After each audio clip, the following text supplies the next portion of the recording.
Hello all and welcome to Miss Martin's Classroom. Today's podcast will be featuring a realistic fiction middle grade novel. Marcus Vega is the biggest kid in 8th grade. Yeah, I'm not kidding.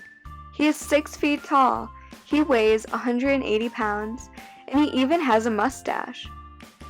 Unfortunately, sometimes when you look different than others, and when you're in the 8th grade, some people may perceive you as a bully, or they might just judge you because you look different than them. So, Marcus is trying to cope with many personal issues on top of the fact that people are afraid of him, including the fact that his dad left him and his family when he was a little boy. After an incident at school, his mom decides it's time to take a trip to Puerto Rico to regroup and visit family. Marcus sees it as the perfect opportunity to find and to confront his estranged father. Monster business. Most kids clear out of the way when I walk down the hall.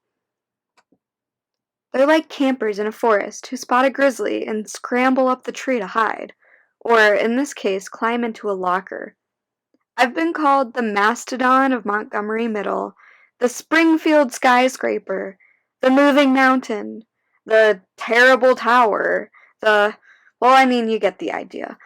These names bothered me in 6th grade when I was excited to start middle school and to make friends. But now in 8th grade, my size has become a profit center and business is booming. Take these two kids sitting down in the back corner of the library, my office, fidgeting like I'm going to eat them or something. One has practically chewed off his fingernails, and the other one, his leg won't stop bouncing. I hear them whispering. What? I say. Is it true? The kid asks. That you carried 42 chairs to the auditorium? By yourself? I stare. Yes. Actually, it was only 8 chairs, but these are the kinds of rumors that are good for business. They start whispering to each other again. We're wondering if we could procure your walking services, Mr. Marcus. Don't call me that. At the start of the school year, a bunch of 6th graders confused me for a teacher while they were trying to find the auditorium. I told them they'd better figure out where they need to go, or I was going to collect a tax from them for getting in the way. They ran. Soon a rumor started spreading that I was really an undercover assistant principal hired to keep the kids in line. It's kind of ridiculous, but things at Montgomery often are. The rumors about me have gone from fantastical, like Godzilla with a crew cut, to realistic, assistant principal. It's really annoying. But like I said, I've found a way to make it work for me. These two kids are here for my walking service, the crown jewel of my business.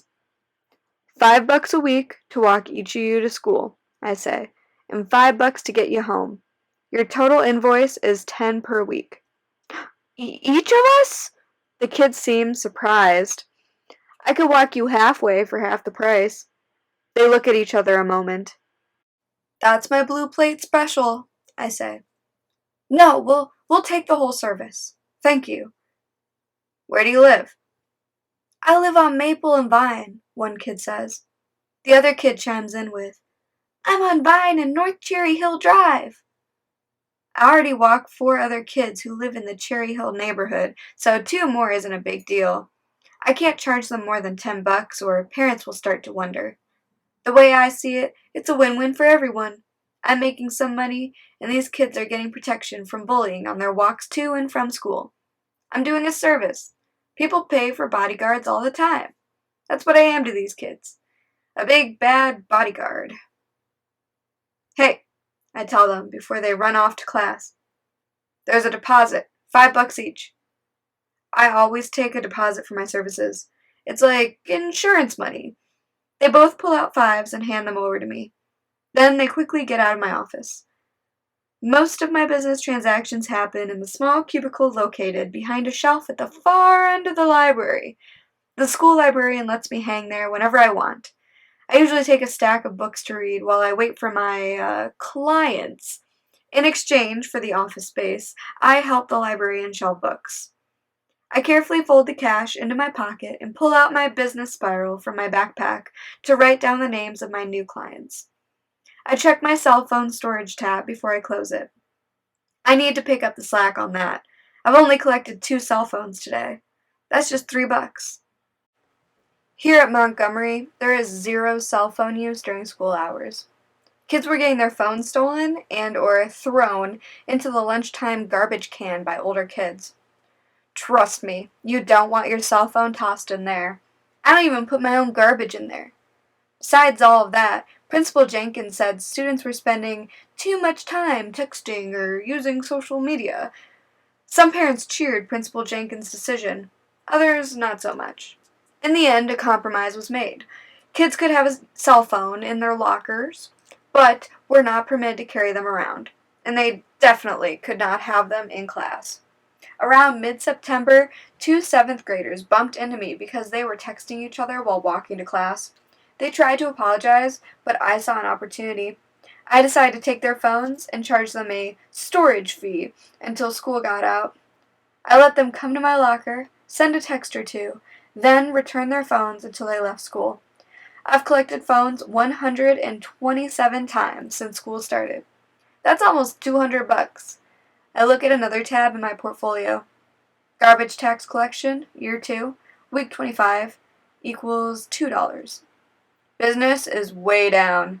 I started collecting a garbage tax last year when kids kept dumping stuff on the floor, leaving empty soda cans in the library or crumpled paper in classrooms.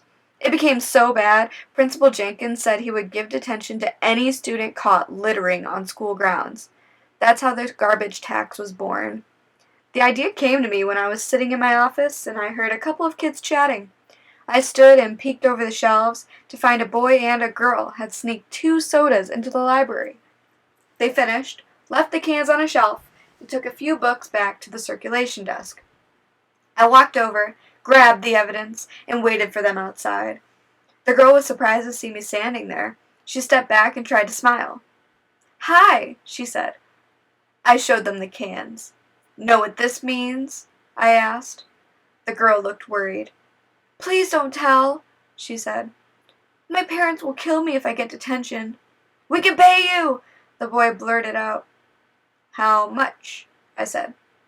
The boy looked at the girl. 25 cents? The girl offered. 50, I said. They looked at each other again. 50 cents to save your butts from detention? "How do we know you won't tell?" the girl asked. "Because I would have already told if I didn't think there was something I could get out of it." "Fair enough," the girl said. "Here you go." She shook my hand and gave me $1. For me and my friend. I took the money and threw the cans into the recycling bin. I wrote in my spiral the date I collected the tax, the reason for collecting it, and how much I got for it. After that, I started watching for litter bugs. Most kids wanted to avoid detention, so to them 50 cents was an even trade for my silence. Recently, business has really dropped off. Hardly any kids leave trash behind now. Principal Jenkins thinks his policy is what turned the school around. The threat of detention was one reason. Paying my tax to avoid getting caught was a bigger one. I do some stuff for free, too. 'Cause, I'm not a monster. I carry equipment to school rallies and assemblies. I move desks for teachers, and I help out the maintenance staff with stuff like moving bleachers or rolling out the big garbage bins on trash day. I like the maintenance people. They treat me like a normal kid, just helping out. But I guess I'm not a normal kid. I was born 11 pounds, 26 inches. Doesn't seem big until you consider that most babies are born like 7 or 8 pounds and 19 or 20 inches when they're born.